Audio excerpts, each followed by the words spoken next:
ताला व बरकातुहू। नहमदुहु व नसल्ली अला रसूलिहिल करीम। अम्मा बाद फ़अऊज़ु बिल्लाहि मिनश शैतानिर रजीम। बिस्मिल्लाहिर रहमानिर रहीम। अल्लज़ीना आमनू व कानू यत्तक़ून आमन्तु बिल्लाहि व रसूलिहि सदक़ल्लाहुल अज़ीम व सदक़ रसूलुहुन नबियुल अमीनुल मुबीनुल मतीनुल करीम व नहनु अला ज़ालिका लमिनश शाहिदीन व शाकिरीन वल्हम्दुलिल्लाहि रब्बिल आलमीन। आइए हम सब अक़ीदत व मोहब्बत के साथ अपने आका व मौला मलजा व मावा नूर मुजस्सम रहमत दो आलम आकाए नामदार मदीने के ताजदार अहमद मुस्तफ़ा मोहम्मद मुस्तफ़ा सल्लल्लाहु अलैहि वसल्लम के दरबार गुहरबार में दूद व सलाम का खिराज अक़ीदत पेश करें। पढ़ें अल्लाहुम्मा सल्लि अला सय्यिदिना शफ़ीना नबीना मौलाना मुहम्मद मादिनिल जूदिल करम व अला आलिहि बारिक व सल्लिम सलातम व सलामन अलैका या रसूल अल्लाह सल्लल्लाहु तआला अलैहि वसल्लम। अताए मुस्तफ़ा आले शह अबरार हैं ख्वाजा। अताए मुस्तफ़ा आले शह अबरार हैं ख्वाजा। तमामी औलियाए हिंद के सरदार हैं ख्वाजा। तमामी औलियाए हिंद के सरदार हैं ख्वाजा। अताए मुस्तफ़ा आले शह अबरार हैं ख्वाजा। जो तेरा मुनकिर हुआ वो हो गया रुसवा। जो तेरा मुनकिर हुआ वो हो गया रुसवा। तेरे दर से फिरा जो दहर में खार हैं ख्वाजा। तेरे दर से फिरा जो दहर में खार हैं ख्वाजा। वो जिसकी सीरत अतहर पे लाखों हो गए शैदा। वो जिसकी सीरत अतहर पे लाखों हो गए शैदा। रसूल हाशिमी के वो अलम बरदार हैं ख्वाजा। रसूल हाशिमी के वो अलम बरदार हैं ख्वाजा। और तेरे मंगतों को जो चाहें वो जब चाहें अता कर दें। तेरे मंगतों को जो चाहें वो जब चाहें अता कर दें। अताए रब ताला से हुए मुख्तार हैं ख्वाजा। अताए रब ताला से हुए मुख्तार हैं ख्वाजा। और यजीदियत के जो हामी हैं उनके वास्ते आसी। यजीदियत के जो हामी हैं उनके वास्ते आसी। यकीनन ज़ुल्फ़िकार हैदरी की धार हैं ख्वाजा। यकीनन ज़ुल्फ़िकार हैदरी की धार हैं ख्वाजा। अताए मुस्तफ़ा आले शह अबरार हैं ख्वाजा। तमामी औलियाए हिंद के सरदार हैं ख्वाजा। हज़रत मुहतरम, ये रजबुल मुरज्जब का बाबरकत महीना है। इसमें कई तारीख़ बड़ी अहम और ख़ास हैं। कई आरास भी हैं और बिलखुसूस इस माह मुबारक में एक शब मेराज की भी आती है। 6 रजबुल मुरज्जब को गैर मुनक़सिम हिंदुस्तान के सबसे अज़ीम मशहूर व मारूफ़ बुज़ुर्ग सईदी सरकार सैयदना ख्वाजा मुईनुद्दीन चिश्ती हसन संजरी अजमेरी रहमतुल्लाहि ताला अलैह का उर्स बड़े तुस्को एहतशाम के साथ मनाया जाता है। पूरी दुनिया इस्लाम आपकी बारगाह अक़ीदत में खिराज अक़ीदत बड़े वालहाना अंदाज में पेश करती है।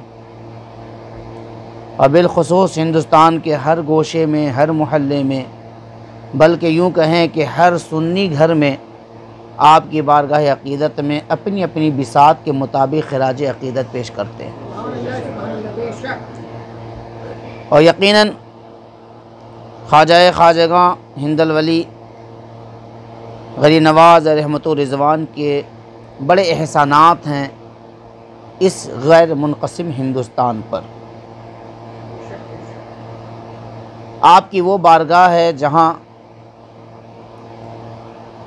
दुआ की कबूलियत के जो मकामात सल्फ़ सालिहीन ने तरतीब दी हैं, उनमें से एक जगह दरबार ख्वाजा भी है जहाँ दुआएं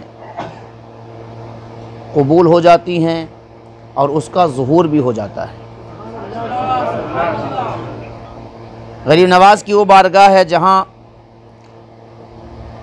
सवाली अपने सवाल को लेकर जाता है, उसके बेहतरी के खातिर देर हो या जल्दी हो, मुरादें पूरी हो जाती हैं।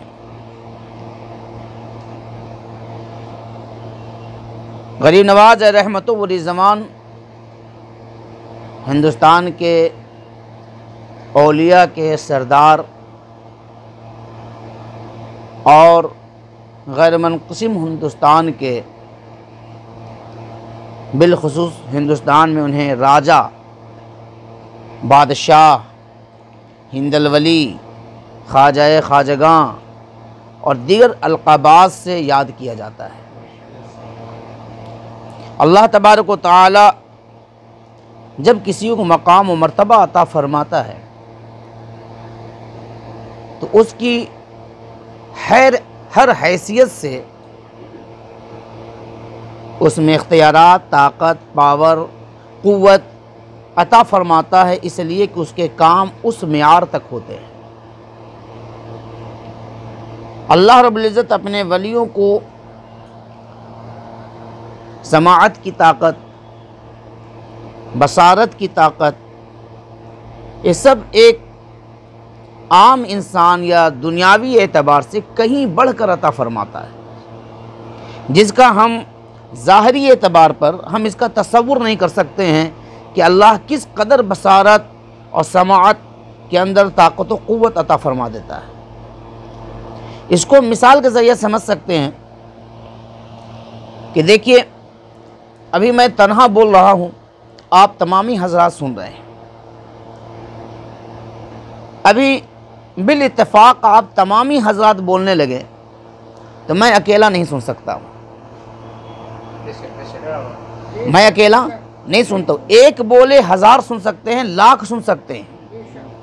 माइक्रोफोन का ज़माना है, माइक है, एक बोले लाख सुन सकते हैं, लेकिन सैकड़ों, हज़ार, लाख लोग एक बार बोलने लगे तो एक आदमी जो चुप है वो सुनना चाहे भी तो नहीं सुन सकता है। वो भी अगर बिल इत्तेफाक एक ही बात सब बोले तो मुमकिन है कि सुन ले और समझ जाए, लेकिन अलग अलग बात बोले तो ये तो नामुमकिन है। अलग अलग अंदाज में बोले ये भी नामुमकिन है, अलग अलग भाषा में बोले ये भी नामुमकिन है। तो एक का बोलना, हज़ार का सुनना, ये तो ज़ाहरी एतबार से सही है, लेकिन हज़ार का बोलना और एक का सुनना ये मुमकिन नहीं है।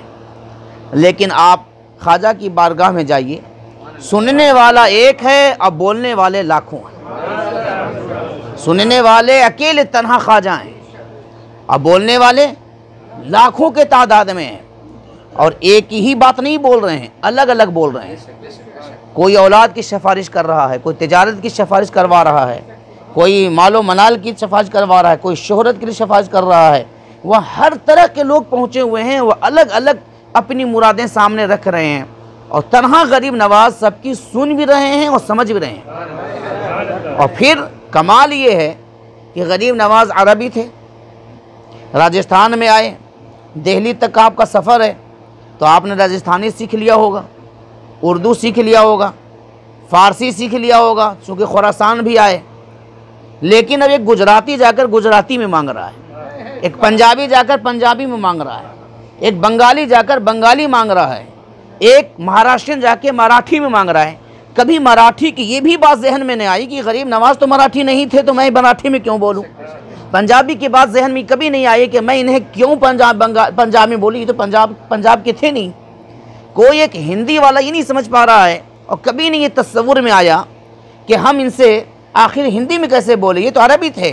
गोया के एक हिस्सी एतबार से फिल बदी अल्लाह के वलियों का एक मकाम जहन में बैठ जाता है कि हम अगरचे गुजराती हों, बंगाली हों, किसी ज़बान में हों, लेकिन ये अल्लाह के वली हैं। और जो अल्लाह का वली होता है वो हर भाषा भी जानता है और हर मतलब भी जानता है। तो तन्हा अकेले ख्वाजा हैं, लाखों की सुनते भी हैं, अलग अलग फरियादें हैं, अलग अलग भाषा हैं, सुन भी रहे हैं, समझ भी रहे हैं और अल्लाह के अता किए हुए ताकत से अता भी फरमा रहे हैं। ये मकाम औलिया है जिसको हम ज़ाहरी एतबार से नहीं समझ सकते हैं, ये रूहानी ताकत है। ख्वाजा गरीब नवाज, लफ्ज़ गरीब नवाज पर आप गौर करें कि आपने दुनिया में बहुत सारे बुजुर्गान दीन हैं, कोई कुतुब है, कोई अब्दाल है, कोई मज़ूब है, कोई कलंदर है, कोई अलग अलग खिताबात हैं, लेकिन हमने अब तक गरीब नवाज के लक़ब से और औलिया के नाम को या अस्मा को मैंने नहीं सुना। एक बंदा नवाज है और ये गरीब नवाज हैं।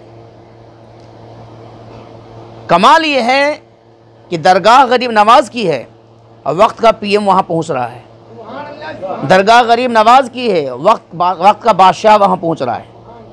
ताखिर वो बादशाह, चाहे वो शाहजहाँ हो, चाहे वो अकबर हो, चाहे कोई भी हो, या आज का बादशाह हो या पीएम हो, तो दरबार गरीब नवाज की है।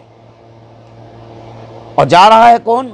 वक्त का शहंशाह, वक्त का बादशाह, वक्त का पीएम। पता क्या चला कि वो गरीब नवाज की वो बारगाह है जहाँ बड़े बड़े भी गरीब ही समझे जाते हैं और गरीब ही होते हैं। वहाँ उन्हें इतना अता किया जाता है कि अता करने के बाद उन्हें एहसास होता है कि हम तो उस बारगाह के लायक न थे, बल्कि जो कुछ मुझे मिला है उसी बारगाह से मिला है। ये गरीब नवाज है। अब ये लफ्ज़ गरीब नवाज जो है, ख्वाजा गरीब नवाज के साथ जो लगा है, ये बड़ा इसम मुसम्मा है और इसकी एक तारीख़ी हैसियत है और इसे यूँ कह ले कि एक फ़ितरी हैसियत है कि किसी को लक़ब कब मिलता है?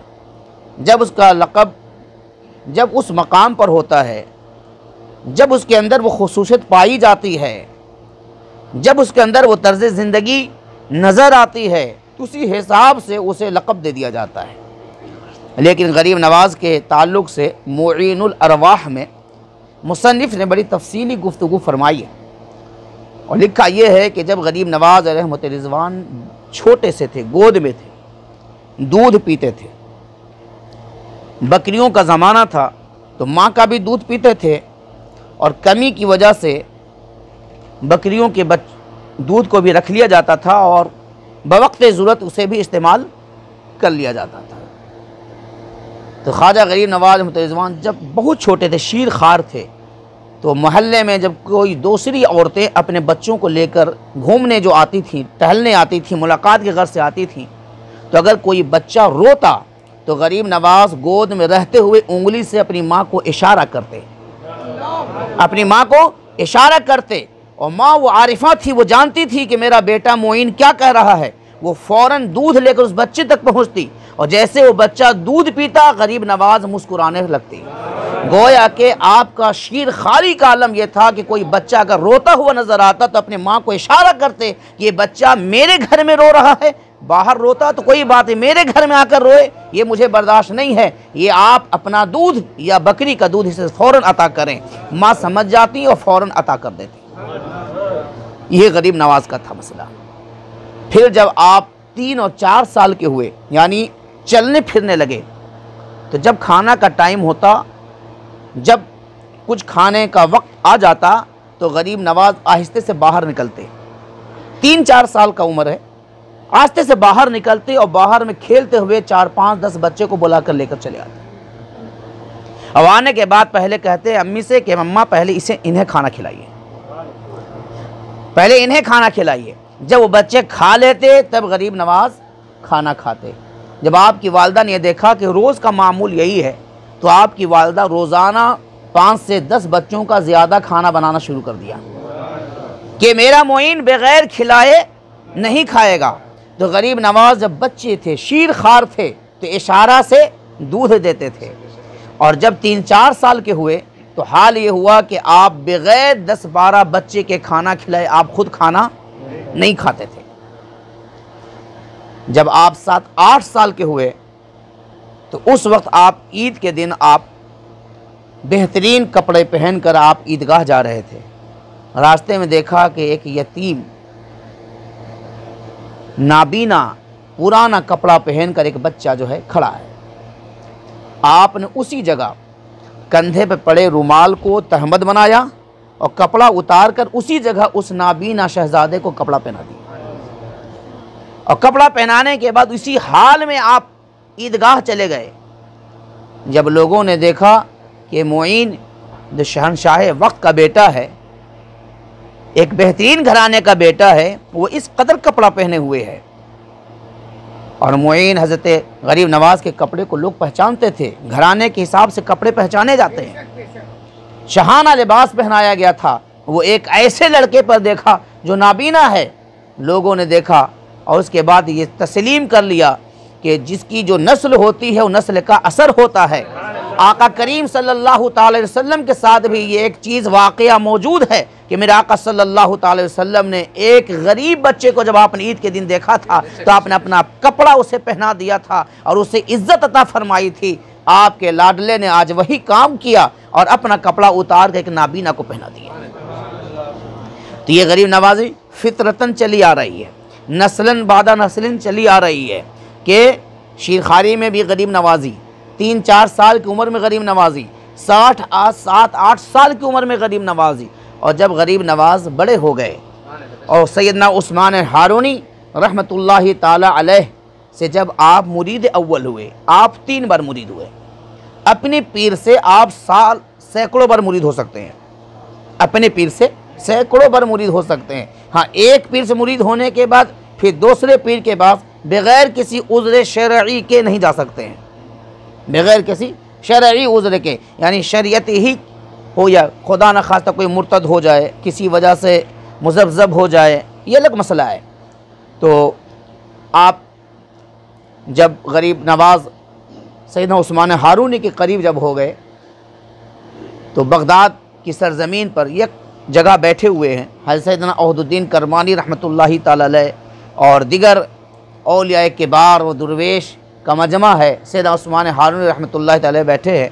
तो गुफ्तगू के दरमियान ये बात तय पाई कि आज हम में से हर कोई एक एक करामत दिखाएगा, हर में से हर कोई एक एक करामत दिखाएगा।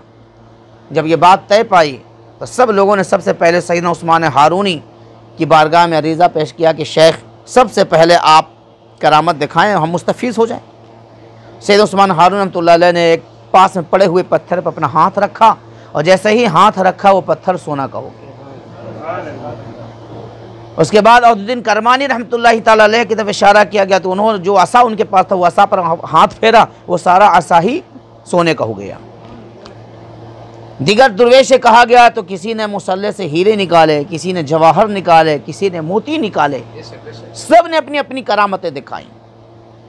अब यहाँ से आप अंदाज़ा लगाएं कि हम लोग कैसे बावकार और कितने ऊंचे मेयार वाले शख्सियत से हम ताल्लुक़ रखते हैं।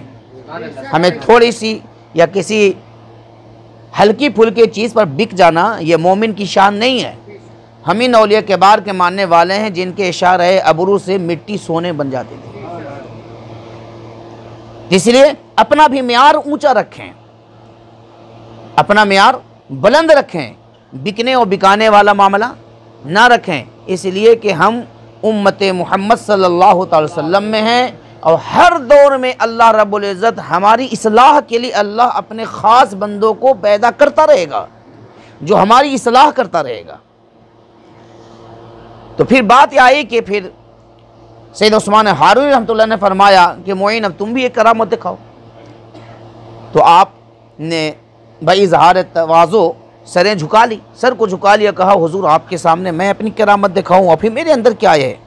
जब बार बार सब असरार किया तो ख्वाजा गरीब नवाज अहमद रिजवान ने अपना सर को झुकाया, थोड़ी देर तवक्कुफ़ किया और थोड़ी ही देर के बाद आपने मुसल्ले में, आपने जैसे सब ने अपने मुसल्ले में हाथ डाला, आपने भी मुसल्ले में हाथ डाला। और मुसल्ले में जब हाथ डाला तो आपने वहाँ से हीरे जवाहरात नहीं निकाले, 4 गरम गरम रोटी निकाली, 4 गरम गरम रोटी निकाली और खड़े हो गए। और खड़े होने के बाद आगे बढ़े। एक गोशे में एक दुर्वेश सर को झुकाए बड़ी नकाहत के साथ बैठा हुआ था, उसके गोद में दे दिया। सब लोग हैरान और शुशदर हो गए कि ऐ मोइन, सब सोने बना रहे हैं, हीरे निकाल रहे हैं, जवाहरात निकाल रहे हैं, तुमने गरम गरम रोटियां मुसल्ले से निकाली। कहा हुजूर, मैंने सोचा कि करामत तो दिखा ही रहा हूँ, इसमें भी किसी का भला हो जाए। मैंने जब गौर किया तो मैंने देखा कि ये दुर्वेश 4 दिन का भूखा है, इसे 4 दिन से खाना नहीं मिला है। तो फिर मैंने ये सोचा कि करामत भी हो जाए, किसी गरीब का पेट भी भर जाए, किसी गरीब का पेट भी भर जाए। तब सैयदना उस्मान हारून ने फरमाया कि मोइन, तुम तो बड़े गरीब नवाज हो। तो गरीब नवाजी तो बचपने से थी, लेकिन पीर ने आपकी गरीब नवाजी पर मुहर लगा दी। और जब जिस चीज़ पर मुहर लग जाती है फिर वो ख़त्म नहीं होती है। तो अब सुबह क़यामत तक ख्वाजा गरीब नवाज की गरीब नवाजी ख़त्म नहीं होगी। अब बड़े से बड़ा शहंशाह भी वहाँ जाता है और बड़े से बड़ा गरीब भी जाता है, हर कोई अपने एतबार से वहाँ सब कुछ पा लेता है। ख्वाजा गरीब नवाज अलैहि रहमतुर रिज़वान का मकाम व मर्तबा इस कदर बुलंद है कि आपने 10-12 साल की कलील मुद्दत में आपने इल्म व दानिश के समंदर में गोता लगा दिया। आपने मुआरिफ, अहादीस, उसूल, तफसीर, ये सारी किताबें पढ़कर आप इसके माहिर हो गए। उसके बाद तलाश थी कि किसी दुर्वेश के करीब हो जाएं तो सैयदना उस्मान हारूनी आपको मिले। सैयदना उस्मान हारूनी रहमतुल्लाहि ताला अलैह की खिदमत जब आए तो आपने 8 साल मुसलसल आपके कपड़े धोए। गरीब नवाज ने 8 साल और सैयदना उस्मान हारूनी के कपड़े धोए। इसके पहले जब पहली बार मुरीद हुए तो गरीब नवाज हिंदुस्तान तकरीबन 5 मरतबा आप आए। 4 मरतबा अजमेर तक पहुँचे। अब 1 मरतबा खुरासान यानी जो अफ़गानिस्तान का जो मगरबी हिस्सा है वहाँ तक आए, फिर वापस हुए। जब दूसरी बार जब आप हिंदुस्तान आ गए थे तो सैयदना उस्मान हारूनी रहमतुल्लाहि ताला अलैह को चूँकि सैयदना गरीब नवाज से इतनी मोहब्बत हो गई थी कि आप शहर हारून को छोड़कर गरीब नवाज से मुलाकात के लिए बगदाद का सफ़र किया। ये एक बहुत बड़ी बात है कि एक पीर अपना शहर इसलिए छोड़ रहा है कि एक मुरीद से मुलाकात करें। मुरीद तो बहुत सारे थे, लेकिन अल्लाह तबारक व तआला ने ख्वाजा गरीब नवाज को मकाम अता फरमाया था और सैयदना उस्मान हारूनी से वो कल्बी लगाव हो गया था कि आप अपने शहर हारून में आप गरीब नवाज की फ़ुरक़त को बर्दाश्त न कर सके और आप वहाँ से चले। रास्ता में जब मकाम रय के पास पहुँचे तो वहाँ ने आपने देखा कि एक आतिश कदा है, बहुत बड़ा आतिश कदा है, जहाँ लोग आग की परस्तिश कर रहे हैं। आप अपने एक खादिम जिसका नाम फ़खरुद्दीन था, फ़खरुद्दीन के साथ वहाँ जो है क़याम पजीर हो गए। एक दरख्त के नीचे मुसल्ला बिछाया, महव इबादत हो गए। जब शाम का वक्त होने लगा तो आपने अपने खादिम फ़खरुद्दीन से कहा कि ऐसा करें कि वो आतिश कदा से थोड़ा आग ले आए ताकि उससे लकड़ियों को जलाकर इफ्तार का एहतमाम किया जाए। आपके खादिम जो है वहाँ गए तो उन लोगों ने कहा हम तो इसमें से नहीं दे सकते हैं, हमारा ये माबूद है, हम इसकी इबादत करते हैं, हम इसकी पूजा कर रहे हैं, हम इसमें से तुम्हें निकाल के देते हैं। सारे हालात को बयान किया गया तो सैयदना उस्मान हारून रहमतुल्लाह अलैह अज़ खुद चलकर वहाँ गए तो क्या देखा कि वहाँ एक जो है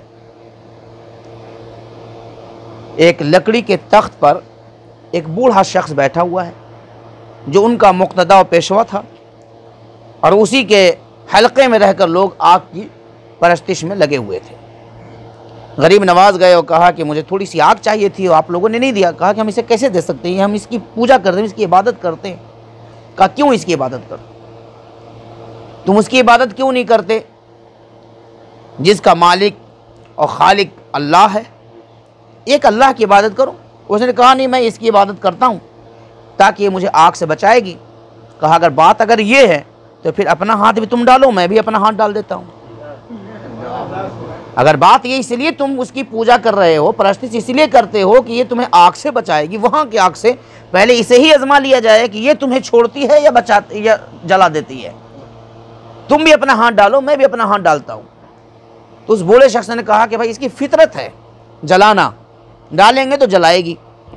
तो कहा यह भी अकीदा गलत है, बल्कि हमारा अकीदा यह है कि ये जलाने में भी अल्लाह के हुक्म की मोहताज है। अल्लाह हुक्म देगा तो जलाएगी और नहीं हुक्म देगा तो नहीं जलाएगी। ये ताबे है अल्लाह के हुक्म की।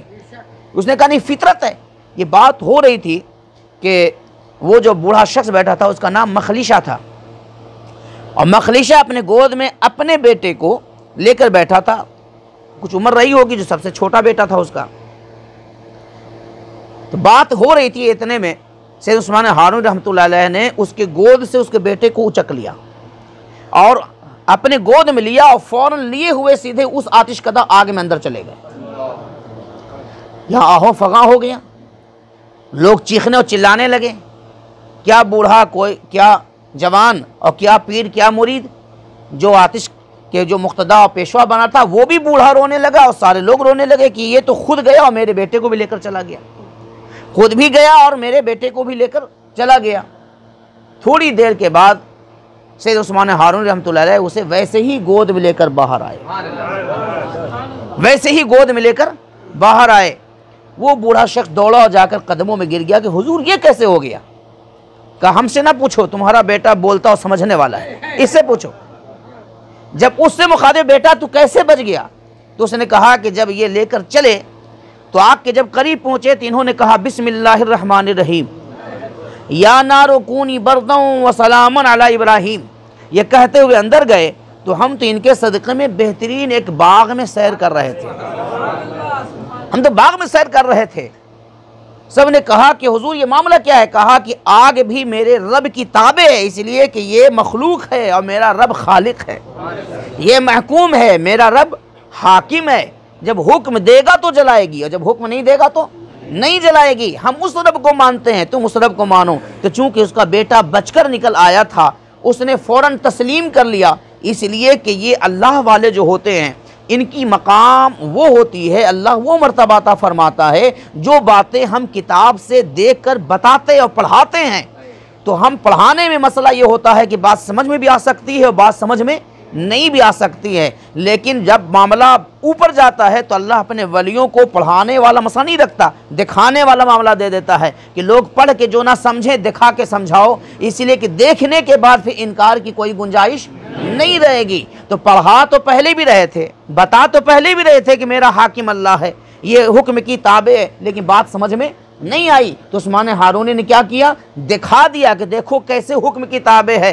अंदर गए और बेटे को लेकर भी गए ताकि कोई ये ना कहे कि ये कोई जादूगर हैं, ये बच गए होंगे। भाई वो बच गए, तेरा बेटा कैसे बचा, तेरा का बेटा कैसा बचा। तो हुक्म की ताबे है, सारे के सारे लोग ईमान ले आए, आपके मुरीद हो गए। आपने वहाँ 2.5 साल क़याम किया और 2.5 साल में आपने उस आतिशकदा, जो बहुत बड़ा आतिशकदा बनाया गया था, उस आतिशकदा को बेहतरीन मस्जिद में मस्जिद तामीर कर दी गई। वहाँ सारे इलाके में लोग मुसलमान हो गए।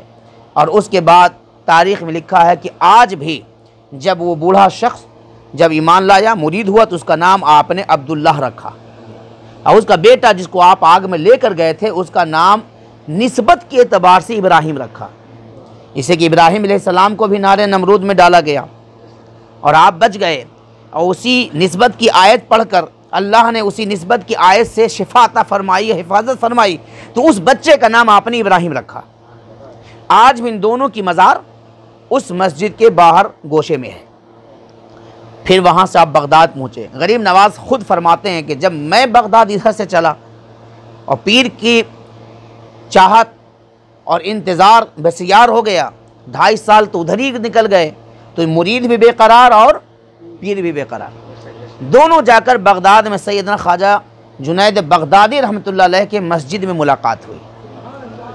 फरमाते हैं कि मैंने कदम बोसी की मैंने अपने पीर की कदम बोसी की। सारे औलिया के बार मौजूद थे उस महफिल में। तो मेरे पीर ने कहा कि 2 रकत नमाज पढ़ो, 2 रकत नमाज पढ़ो। मुरीद हो चुके थे पहले सफ़र में, अब दूसरी सफ़र में देखिए ये अल्लाह वाले किस तरीक़े से अता फरमाते हैं और अल्लाह की अता से किस तरीक़े से मकामात अता फरमाते हैं, इनका देने का अंदाज़ क्या होता है, और फिर पल भर में ये किसी को ज़र्रे से आफताब कैसे बनाते हैं। कहा 2 रकत नमाज पढ़ो। फरमाते हैं कि मैंने 2 रकत नमाज पढ़ी, हुक्म के मुताबिक 2 रकत नमाज पढ़ी। तो फिर सैयदना उस्मान हारून ने इरशाद फरमाया कि सूरह बकर की तिलावत करो। तो मैंने सूरह बकर की तिलावत की। फिर इरशाद फरमाया कि 21 मरतबा दुरूद शरीफ पढ़ो। मैंने 21 मरतबा दुरूद शरीफ पढ़ा। जैसे ही पढ़कर फारिग हुआ सैयदना उस्मान हारूनी खड़े हो गए। जब खड़े हुए तो सारे दुर्वेश भी खड़े हो गए। ख्वाजा गरीब नवाज खड़े ही थे। जब खड़े हो गए तो गरीब नवाज को ये कहकर उस्मान हारून फरमाए, मोइन आओ, मैं तुम्हें अभी खुदा तक पहुँचाता हूँ, मैं तुम्हें खुदा तक पहुँचाता हूँ। और गरीब नवाज का हाथ पकड़ा। अब हाथ पकड़कर इस तरीके से ऊंचा किया, अपना हाथ भी और गरीब नवाज का हाथ पकड़कर ऊंचा किया और कहा, बखुदा तुरा रसानी दम व हज़रत ओस्त गर्दानी दम, बखुदा की कसम कि मैंने तुम्हें अभी अभी खुदा तक पहुंचा दिया है, अभी अभी तक पहुंचा दिया है। तो हाथ को उठाया और कहा कि मैं लाओ, मैं तुम्हें खुदा तक पहुंचाता हूं। तो ये अल्लाह के जो वली होते हैं, इनके अंदर अल्लाह वो मकाम अता फरमाता है। हम अल्लाह के रास्ते को बता सकते हैं, पहुंचाने की सलाहियत हर किसी में नहीं होती है। ये अल्लाह अपने ख़ास बंदों में अता फरमाता है। फरमाता है, बखुदा तोरा रसानी दम व हज़रत ओस्त गर्दानी दम, वहाँ तक पहुँचाया।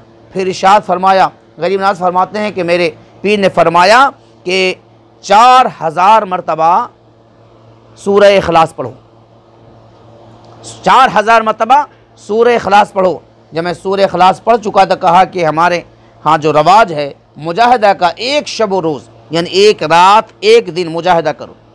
मैंने मुजाहिदा किया यानी मशगूल हो गया। मशगूल का माना ये हुआ, सूफिया के यहाँ मशगूल का माना ये होता है कि वो अपने आप को अल्लाह वल्लाह के रसूल में फ़ना कर देना और दुनिया की ज़र्रा बराबर भी दिमाग में, दिल में ज़र्रा बराबर भी ख्याल तक ना आना, ये मशगूलियत होती है।